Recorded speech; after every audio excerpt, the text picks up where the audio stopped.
And welcome. You are listening to and perhaps even watching the Financial Survival Network on YouTube. I'm Kerry Lutz. Today is November 5th, 2020, 2 days after the election.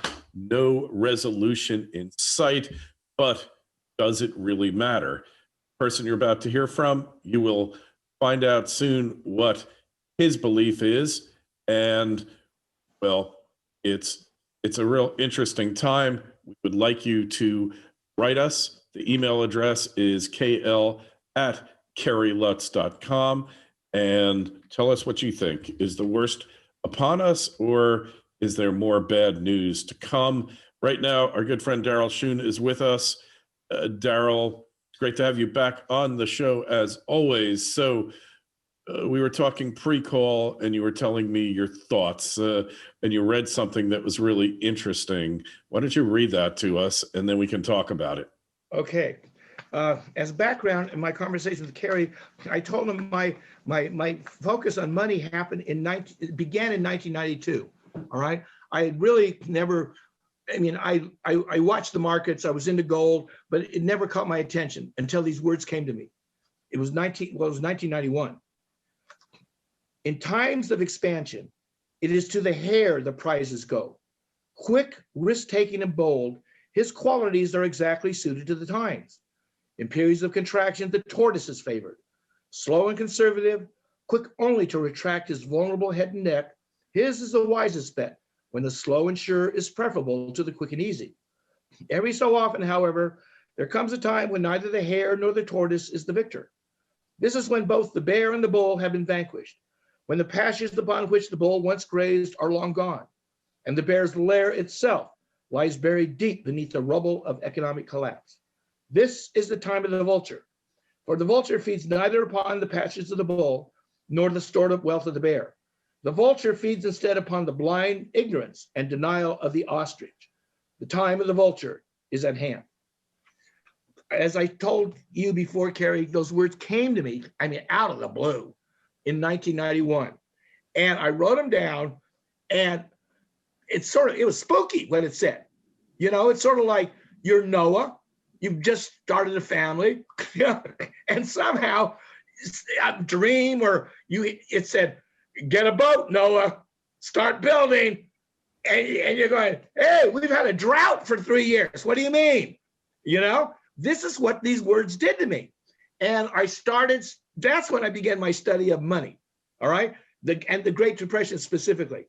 So much so that in 2007, when my good friend from law school, he finished, I didn't, had a high-powered group of individuals together, $5,000 a year dues. We met 4 times a year, and we exchanged thoughts and made presentations, all right? And I presented this paper that I had written, all right, 148-page paper to the group, in which I predicted that an economic collapse was going to come, and it's called Time of the Vulture, all right? And they didn't like it. These people were very wealthy. Anybody who had spent $5,000 to go to this meeting 4 times a year had to have a lot of walking around money, all right? And some of them, one of them was already deeply into silver and gold. Most of these people were wealthy, and most of them had their money in real estate. And that I get up out of the blue and tell them that we're going to hell in a handbasket was not met with conceptivity. But what I said right before we went live, Kerry, was that one of the people who listened to it absolutely was opposed to what I said, talked to the guy who was into silver and gold, and started buying $10,000 worth of gold a month back in 2007. All right? Now, what I want to say is this. I presented this paper in March 2007. And I predicted an economic collapse we were going in over the abyss. And in 2008, markets cracked. This was known as the financial crisis of 2008. And people said, see, my prediction was correct. What I want to correct, though, is what I did predict. My prediction didn't happen in September 2008. It began. That began what we're about to experience next year. All right? Now, why? My study of credit and debt and how money is created by central banking, it's like steroids. Steroids work when you're in trouble, but eventually they'll kill you. All right. Well, lowering interest rates was the palliative that central bankers used to do whenever the economy slowed. That's like steroids. Boom. Okay. Well, what happened in 2008 was something that never had happened before, except back in the Great Depression. It didn't recover. No interest rates, low interest rates didn't work. Nothing worked. So what they did in 2009 is they put us on a steady feed of steroids. All right. And QE, huge influx of capital. They never did this before. They never directly injected capital that went on their balance sheets. All they had to do is diddle with the credit, and it worked. It brought it back. But in 2009, they couldn't do it. And we've been pretty much on a steady diet ever since, until COVID happened. Now, what did COVID really? Well, it's done a lot of things. But what it did economically was this. It was so spooky.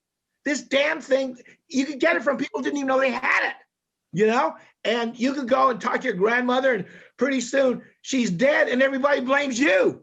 And you didn't even have a cough, Thanksgiving, they're looking at you, Sure, you needed her to hit her. I don't mean to be laughing. Telling you were a deadbeat and you always went to grandma for money, but how are you to know? All right. But what happened is it was so spooky, the world shut down to try and stop it. Who would have thought a year ago, Kerry? But so everything stopped in its tracks. Boom, as much as it could. What happened, and this is because I know about credit and money. In a central banking economy, money is issued in the form of credit. All right. So it goes out there as credit. And that's why when you hear if every debt got repaid, money would disappear, that's true, because money is issued from banks, only from banks, as debt. So if all the debts were repaid, money would disappear, except that central banks are always giving the banks more debt and money to create. But if everything got paid back, it would disappear. Now, what doesn't disappear when money doesn't disappear is the interest rate. All right. Most of those people at the Positive Union Network had leverage. They were in a position where they were liquid. All right. And most of those people had put their investments in, so they were arbitraging the interest rate over time. Even real estate, that's all it is. It's an arbitrage. All right. The fact is, more money pumped into the economy, prices go up because it's inflation. It doesn't mean your house is worth more, but over time, if the plumbing didn't go bad and you're in a nice neighborhood, and people wanted to live there still, you went up. So without doing a thing except paying the banker for 30 years, all right, and if you can get out in the middle and everything's going higher, you won, okay, because you arbitrage interest rates over time. Well, that works until it doesn't. It works until it doesn't. All right. And when it doesn't, Kerry, it turns on you viciously. And especially when you've had no experience with it happening. What's happened now? We've never experienced it before. All right. Ever, ever, ever. The Fed has printed more money in the last 6 months than it did. I think somebody said it printed, this is a few months ago, it's printed in the last 6 months, 25% of all the money it ever printed. All right. But because we know it just comes out of a printing press, there's no immediate consequence. It doesn't mean there won't be a long-term consequence, but it means there won't be a short-term consequence because we've disconnected money from anything of real value, which is almost consequence. All right. So they've gone, they're in emergency mode. Grandpa is in intensive care right now. All right. They wheel him out and he waves at us and we go, look, he's getting better. Well, he's getting better because he almost died. The fact that he's alive doesn't mean he's getting better. Just because you have a pulse doesn't mean you're healthy. Absolutely. So we're all hoping against hope that he's going to walk out of there. Kerry, this is what I'm saying. In 6 months, the reason why we're not thinking about the election is because what is called the time of the vulture is going to happen. All right. I mean, it's stunning that it's lasted this long, Kerry. And I know it because everybody who's into gold and silver is in there because we recognize there's a disconnect between value and money. And before, the only value money had was its value.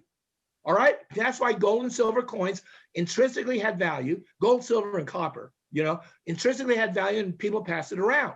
All right. The first coins that were done in China were all copper. All right. Gold and silver didn't circulate. The rich people had gold and silver. But for a circulating medium of exchange, it was all copper coins. All right. When they ran into a shortage of copper, some smart guy like me back then, goes, wow, well, let's make it out of lead. All right. So they were out of copper. So in Sichuan province, what is that, 1,000 years ago, they started making coins out of lead. Well, it took lead was so heavy, they couldn't carry it around. I mean, who would have thought, Kerry, they'd never done this before? This was out of the gate. And all of a sudden, they couldn't do it, so they started depositing their lead coins at money shops and get a receipt. So the receipt was money. What happened, Kerry, was they started passing around these receipts as like bills of exchange of money. Yeah, it always happens that way. Every monetary system, it's been its downfall. These warehouse receipts. Oh, absolutely. Because the guy who gave the receipt figured out he's printing the receipts, he could print his own. And that's what happened. That's central banking in a nutshell. Banking in a nutshell. So here we are in 2020. All right. This thing happened in Sichuan in 2024. 2024. That's about 1,000 years ago. All right. Before then, we never had paper money. All right. So we're on its 1,000-year anniversary. Kerry, what I think is this: money now is nothing more than a trading coupon. All right. That people have belief in. All right. And people are still passing it around. And that's why we're still floating. Okay, because it can come out of the blue. Now, all the hopes that many people had about saving the present system, I'm so cynical, and I've never believed it could be saved. Never. Okay. In fact, I want to show you another book, Kerry. This one. I don't know if you ever heard of it, called The Great Wave. Mm-hmm.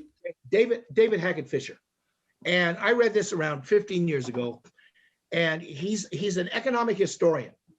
And what he did was he said, we got receipts for everything since the beginning of time. He said, we know how much a bushel of grain costs in Judea, 1000 BC. All right. And we know if the price went down or up. We've got receipts. We've got receipts. So what he did was he noticed what he called waves of inflation. When they went up, went down, went up, went down. Okay. And he put this against civil epochs, all right, periods of time, all right, like the Middle Ages, all right. And what Fisher noted was that humanity has periods of stability, all right, but they're rare, but they do happen, of stability, and these periods of stability are always inevitably interrupted by a rising wave of prices, all right. He calls these great waves, not little, but great waves, because it takes over a long period of time and its resolution is cataclysmic. All right. So what Fisher said was this: every period of humanity that we go through, all right, because we're only on this place for 70 years, 50, I've already overstayed my visit. All right. All right. Well, Darryl, if the COVID hasn't gotten you, you're probably going to be okay, because the average I think the median mortality death age for COVID is 78, and the average life expectancy in the U.S. is 78. So these people were going to be gone anyway. They just didn't know it until COVID came along, right? Yeah, Kerry, you're talking about me. All right. I want to tell you a joke about this damn thing, because when it first started happening, I'm reading it, and we're all, what is this thing? All right. So I'm reading it. It says, this is the marker for mortality. The people who die, the great chance, male. Okay, I'm in the box. All right. Older, I'm in the box. Overweight, no, I'm not in the box. And then it said high blood pressure. I go, oh, that's good. I don't have high blood pressure. Kerry, the next week I went to the doctor, stick out my arm. They put that thing around it. They pump it up. And the nurse practitioner goes, Darryl, you've got high blood pressure. I go, no, I've never had high blood pressure. She says, let's do it again. Pumps it up. Kerry, I got high blood pressure. Well, 1 week into this damn thing. if you didn't have it before she told you that, you certainly had it after. Somebody telling you have high blood pressure is enough to raise your blood pressure. Oh, it is. Now, I'm a firm believer in placebos. I should have a bottle of placebos in my cabinet. But what I'm saying, Kerry, is this. These little pieces of paper are nothing more than trading coupons, okay? But what we've done is this. We've printed so many trading coupons. In the last 6 months, there are going to be consequences. There are going to be consequences. Because what's happened is this, and it's not just from the money, but the economy, everybody owes money. We've got a daisy chain of credit and debt, Kerry. You know? I mean, if you've got a series of let's say you have some storage units, you know, that you live off of. You made an investment, you know, 10 years ago, and your uncle, or you bought it from your uncle, and you have, you know, 120 units out and wherever, all right? And they've been paying off. Well, all those people, most of them are going to run out of money. Some of them are, all right? And it's a daisy chain. It's a daisy chain of credit and debt. And what COVID did economically, it broke the chain. Now, what we've done since then in the intervening 7 months is we've thrown money at it, extra money to let people get through it. But you can't do this ad infinitum.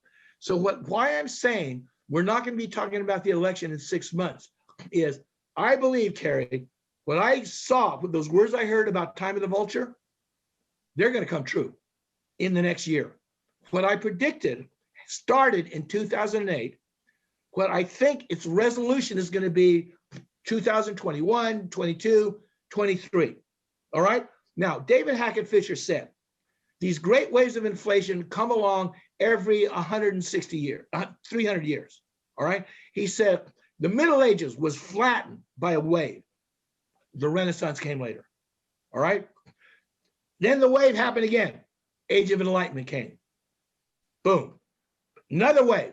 And it brought in what he called the age of Victorian stability. And I call that the age of modern banking. This was England. And this started in the 1800s, all right?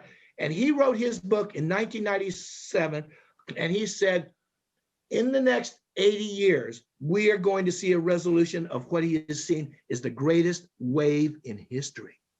In other words, the culmination of these waves was always accompanied by natural disasters and wars and famine, all right? He said the wave that brought the Middle Ages to a resolution, it was accompanied by the Black Plague. The Black Plague, all right? The wave that brought the Age of Enlightenment to a resolution was 100 Years' War. I mean, Kerry, the 100 Years' War, all right? So humanity, he said, has gone through these things. But he said in 1997, this wave is building in an intensity and a percentage of change that he calls it deep change, all right? And he said, what happens is when you're caught up in it, before it happens, you are lulled by the success of where you were right before it happened, all right? And this is what I believe that the time of the vulture said. The vulture feeds neither upon the stored up wealth of the bear or the passions of the bull. The vulture feeds upon the blind denial of the ostrich. Now, Kerry, you and I are part of a group that's watched money for the past 15 years, all right? Obsessively so, all right? We marginalized, you know? Yeah, I know. I mean, people didn't listen, you know? It didn't matter, and yet we've maintained our obsession with this belief that what we've discovered is consequential, all right? And I think you're as surprised as I am that it's lasted this long. I look at Japan. Japan cracked in 1990, Kerry. Their run-up with the Nikkei went from, God, it went 4 times. It was huge when it blew up. They, you know, and they went on life support, and they've been on life support for 40 years. And I'm wondering how long can it last? Well, the Central Bank of Japan already owns more than 50% of the shares in the stock exchange. So the plunge protection king coming in and buying our stock market, maybe the next thing they do. They already started buying our debt, IOUs, treasuries. They're directly buying treasuries. All right. And if they come in and maybe I think they are buying indexes in the stock because that plunge protection team has been in place, for over 10 years. So they're already in it. And the palliative is determined by the extremity of the situation. So what I want to say is this, I've always ended my articles with 3 phrases: buy gold, buy silver, have faith. And this is what David Hackett Fisher said, that we always come out the other end. And the present civilization is always flattened. Economically, politically, institutionally, culturally, flattened. That, he said, that's the purpose of the Great Wave, is renewal. So, like it or not, we're here. Like it or not, buy gold, buy silver, and have faith to get through this, because we will. And maybe I won't, because I'm at the other end of my wick. I'm not far behind you, Darryl. Hey, I've come up with a new term here that I think you're going to like. Okay. I've never seen it repeated elsewhere. I probably should trademark it. So if you're listening, there's a common law trademark on what I'm about to say. Okay. All right. You're going to love it. The cure is the disease. You got it. Kerry, you got it. You got it. Because that's exactly what David Hackett Fisher said. He says these disasters, when you have the collapse of every major epoch, is always a collapse led by rising prices, which trigger the collapse of the economy, of the political institutions, of the religious institutions, and something new comes out of the dust of the old regime. Now, we all know that this old regime is basically a goner. That's why everybody's trying to figure out how to fix it, but it can't be fixed. No. And your statement acknowledges that. The cure is it's fixing itself. We don't like the fix because it's painful. Yeah, we don't like pain. We will do way more. We'll do way more to avoid pain than to embrace pleasure. One other thing, the Chinese are great for this because they invented inflation, basically, in terms of paper money. Invented pain. I'm Chinese, so I know it. But they invented paper money. Marco called it flying money. Flying money. Yeah, because no sooner you got it in your hands, it would fly out because it was worthless. And the point is, like, I was in China 3 years ago, and I'm talking to a guy in the city of Wuhan, which is a major. They have this huge market. It's 6 kilometers long, and it's 4 stories or 5 stories tall, largest general goods wholesale market in the world. This guy's cleaning up. He's driving a BMW that here costs $30,000, that in China cost $100,000. Yeah. And I'm talking to him like, "Hey, do you own gold?" And he looks at me like I'm from another planet. He says, "No, real estate. That's where the money is made, in real estate." And I said, like, your own government is telling you to buy gold. You don't believe them? He didn't know anything about it. And I was in a state of complete shock because I'm thinking the Chinese are so much more knowledgeable. They've got, thousands of years of world history behind them. Surely, and all we hear about is how the Chinese bank is buying, central banks buying gold. Yeah. None of the people are buying gold because they just think the good times are going to last forever, Darryl. I was in shock. Kerry, your understanding is really fascinating because the Chinese have an unhealthy obsession with real estate. They really do. All right. And so what the communist regime has done is made sure that they can't make money any other way virtually except by speculation in real estate. And so they've created the largest real estate bubble on the face of the earth. Okay. I remember when Professor Fekete went to China in I think 2011. All right. And here he wanted to tell the Chinese echelon that they should not, because the boys at the top were always into gold. It's the people at the bottom that have no way. But the people at the top are always into gold. I don't care if it's in communist or capitalist countries. Those fuckers are into gold. All right. Yep. That's the ideology of the rich. The people at the bottom are scrambling. All right. So here's Antal over there in China telling them why it's going to collapse. Well, these guys are only 30 years out of the gate into the great new world of printed money. They had tragedy after tragedy after tragedy, and all of a sudden there's Porsches and BMWs. They were nasty to Anton. Yeah. I mean, they were not polite to him. And because when you're not in the mood to hear, you don't.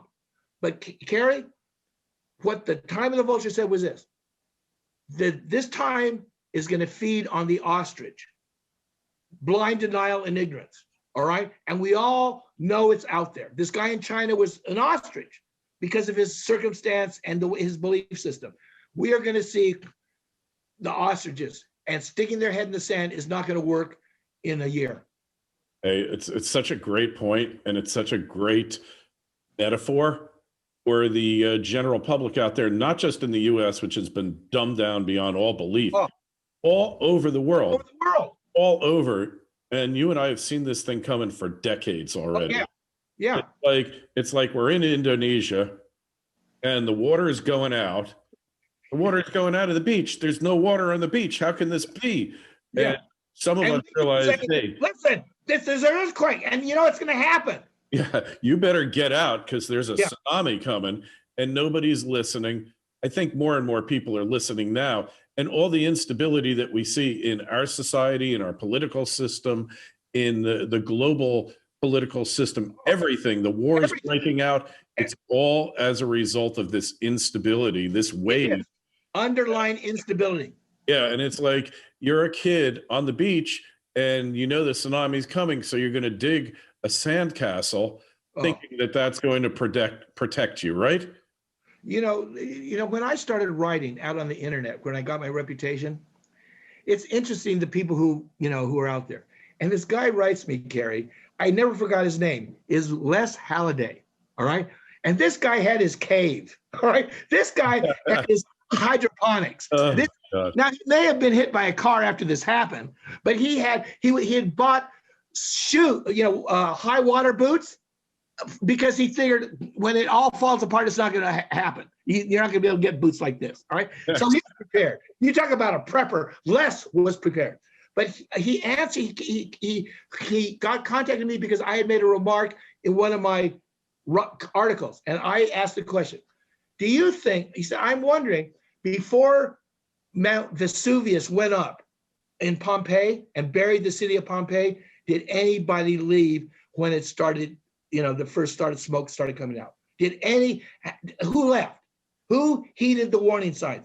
And Les wrote me, and he said, one of the, writers, the ancient Roman Greek writers said, 5% listened and left. And Les came up with the 5% rule. And his rule was this: if you have no direct experience, personal experience of a disaster in your lifetime, or especially the lifetime before you, where you can hear from somebody, it exists as something that never happened. And he said, so when the possibility of a like disaster is introduced to you, there's a 95% chance of disbelief where you'll do nothing. And this is where we are. We have never had a collapse like this since the 1930s. We've never had, and even the collapse in the 1930s was not like this. This is the culmination of 200 years of credit and debt, Kerry. 300 years of credit and debt. Hey, and as you know, as a student of history, the one thing we learned from history, and I was making this point with my friend from China there, the one thing we learned from history is that we don't learn from history, right? Kerry, one of my little sayings is this: until humanity changes, history will not. That's what you were saying too. Until humanity changes, history will not. And I want to say something about humanity. We learn the hard way, if we learn at all. Hey, well, and this is life too. I don't want to wax too philosophical here, but the only way you can become a success in life, other than inheriting the money, and then you could wind up like Hunter Biden, it doesn't really do you any good. The only way to become a success. Parents' money and everybody's staring, giving you dirty looks at Thanksgiving. Right. The only way to become a success is to become a failure. All right. You cannot succeed without failure. Failure to success is like Catholicism with the devil. You know, Yeah. you could not have Catholicism if you didn't Yeah. have the devil. Yeah, absolutely.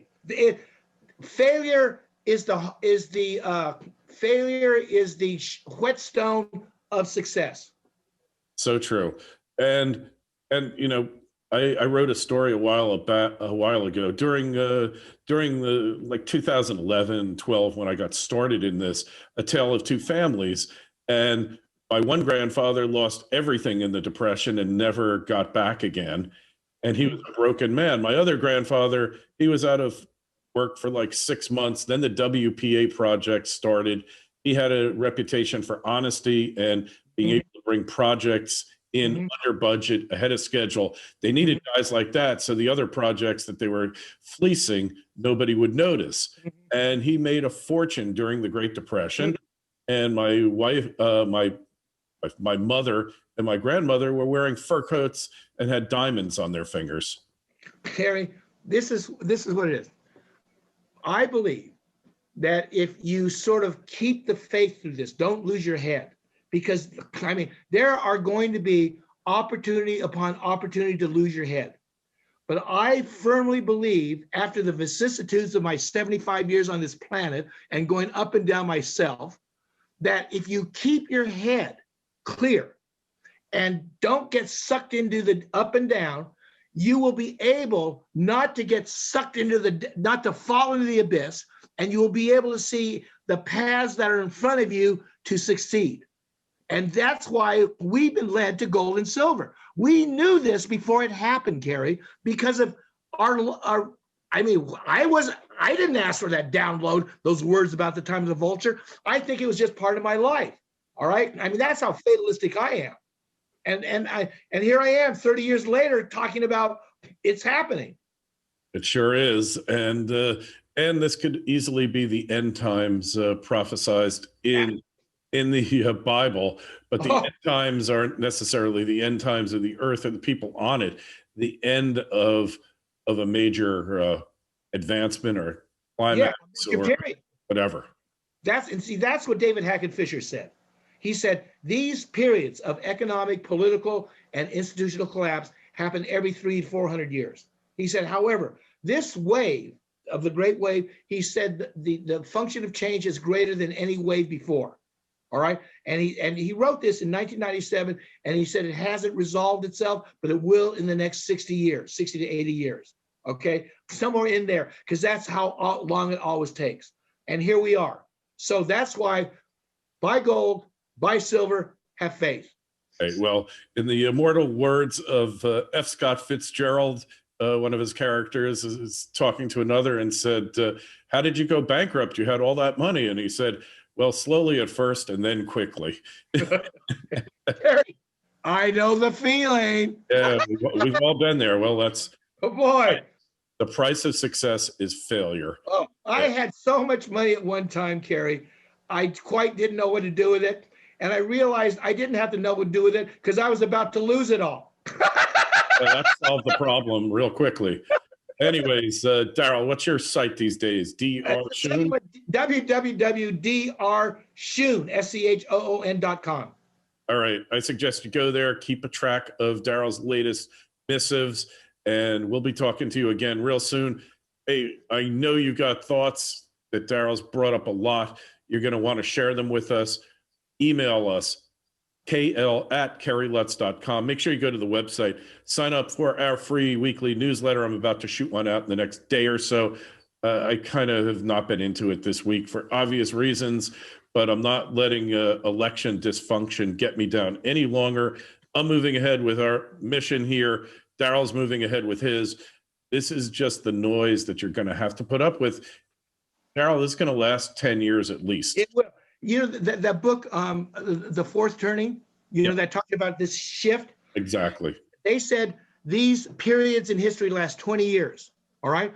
And Neil Howe, you know, Strauss died later, but Neil Howe said the fourth turning, the 20-year period, he puts it at approximately 2008 when the markets collapsed.